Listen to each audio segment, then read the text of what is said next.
Hey, all right. So let me just a couple of settings here and get used to looking at the camera again.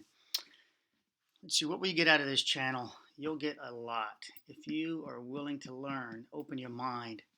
Open your mind. You'll find the answers are you've had them all along to all your problems, all your relationship problems. It's our biases, and I'm saying ES on that are what control us and how do they. I'm writing as I'm talking to you. And I'll talk like this in my videos, just common talk. So what controls us are our conclusive files.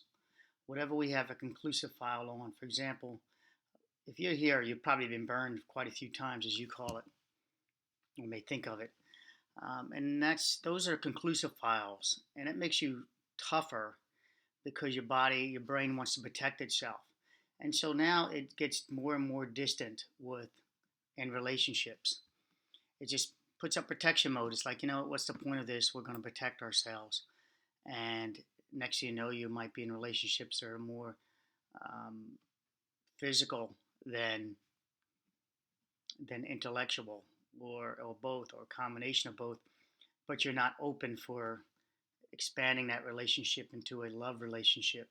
So you'll look for relationships that aren't requiring that.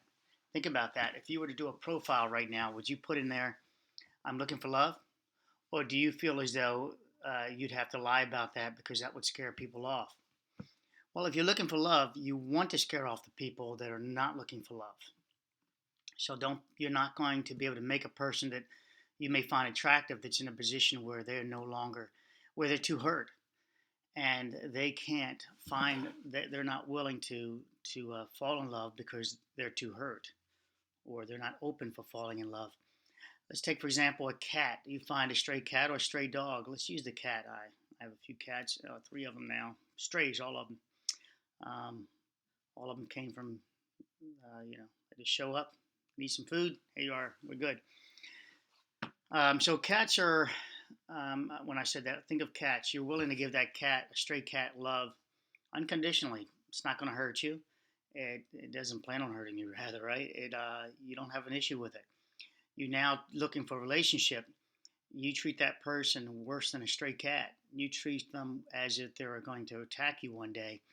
So how are you going to have a relationship if you're always worried about, or you've made the decision in the beginning, this person will attack me one day? So you're going to keep your guard up. And when I say attack, I mean destroy the relationship or hurt me emotionally.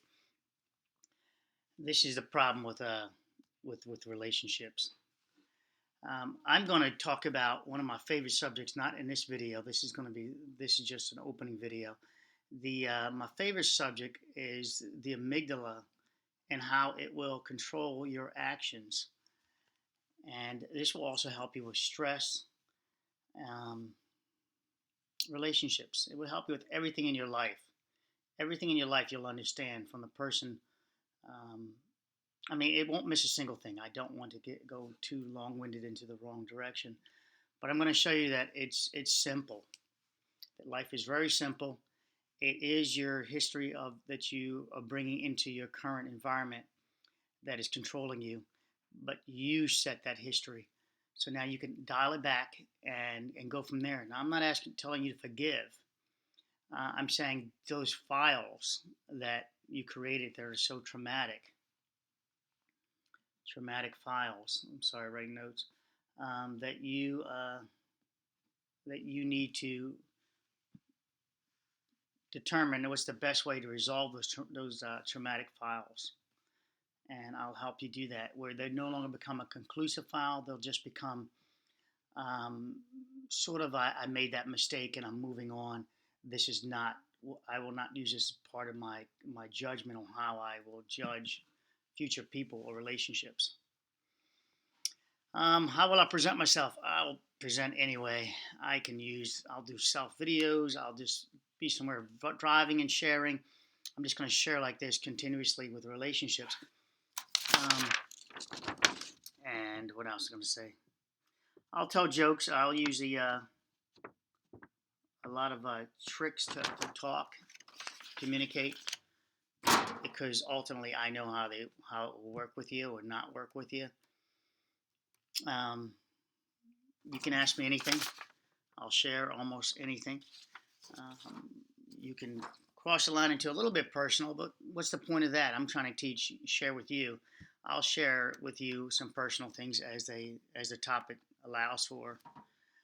Um,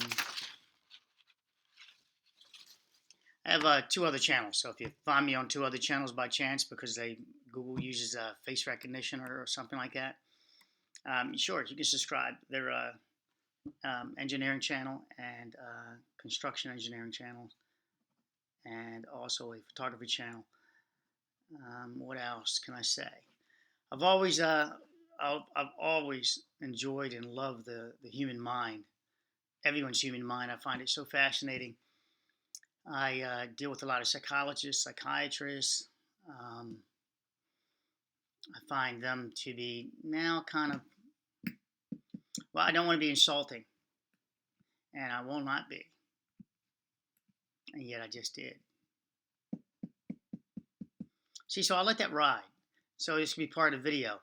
So what I'm going to show you is that, yeah, this is going to come out bad to psychologists and psychiatrists no matter what. So if you're here on my channel, this is going to trigger you because you've got a lot of years in your education. And what I'm going to show is that, yes, you are a needed product, but your thinking is an error. Your evaluation is an error. That it's so simple, and I can even show you why you're triggered with my video, for example, at this point, because you're taking it as an attack. All attacks on the human are defended by the amygdala. They don't care if it's even you attacking yourself. It will defend you against that. And this is why apologies come hard. But an apology is an attack on yourself, even, in that you're now going to apologize to someone or forced to apologize or demand an apology. This means that you were wrong. By admitting you were wrong, that means that you also have to believe you were wrong. If you don't believe you were wrong, the apology will be hard pressed, um, because the person is forcing it on you on the condition that you somehow maintain a relationship, perhaps, or maintains communication, relationship, contact. Um, that person is also feeling attacked, though, that they need this apology to make it right. So this will teach you how to see both sides. I'll cross the line into talking about gender, and why this may be a trigger. I was triggered by gender, people saying that they're more than male and female. I totally understand that now. I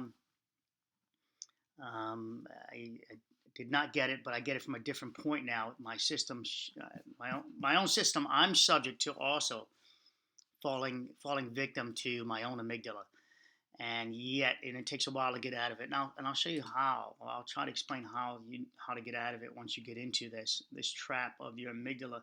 So I am one that believes in temporary insanity, and that temporary insanity can be for some time, based on how long you're stuck into the same trap. Now, it's not really temporary insanity, but I do believe that you're not in fully, you're being controlled by your pain, if you will, by your amygdala files, your conclusive files. This would also cross the line into PTSD also, that you're being controlled by your environment, which is creating the PTSD reaction, and you can't get out of it. And I'll explain all that stuff also. Finally, on this video, I'll end it with, we'll talk about narcissists. Um, Narcissism will hit. Codependency is one of my. I'm writing a note, and if I'm looking this direction, I'm probably writing my notes, so I can remember what I'm dealing with. I do that. I write notes. Codependency is amazing. Is amazing. You don't know you're in it sometimes. You don't know you're in it. I did come from a mother that was is a narcissist, or was a narcissist, however you look at that. In other words, even if the person is dead, they didn't change. It's they're still that person. They still that's how you would describe that person's personality. So that's my personal share. I'll share with you, and I can share. If you guys need some empathy with that, I can give you some empathy. but I'd rather teach you to move on, let it go, and move on. Codependency is an amazing thing.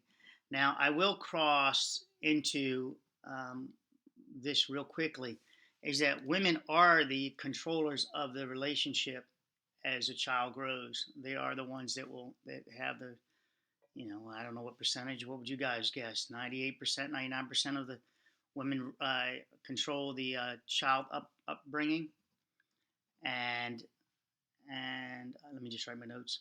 So yes, you will have to deal with this. You will have to confront your attack on your mother or your female version of yourself if you are the mother. You can find articles on this to shows that quite a few to help you out to find someone besides a guy attacking you now the way you might be looking at it, or if you're a guy that I'm attacking your mother. You can look up other articles. You can get other source data to show that, oh my gosh, yeah, this might be onto something.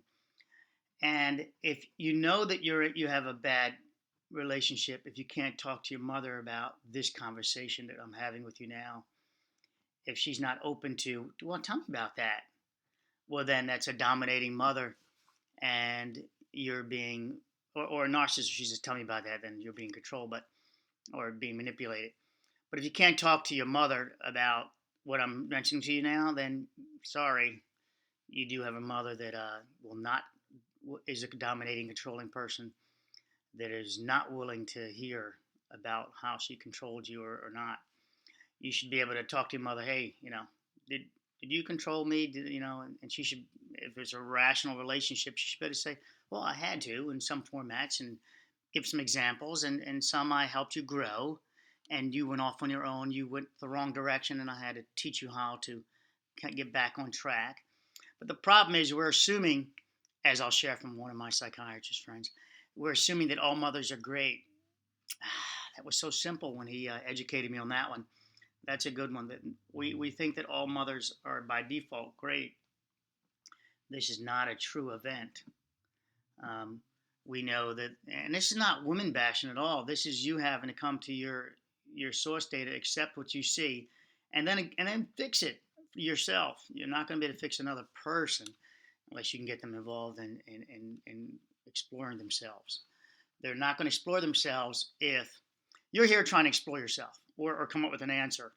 If they're not looking for an answer, then they'll be attacking themselves by exploring that. So you can't force someone to explore an avenue when they have no desire to find anything in that avenue with that respect to that.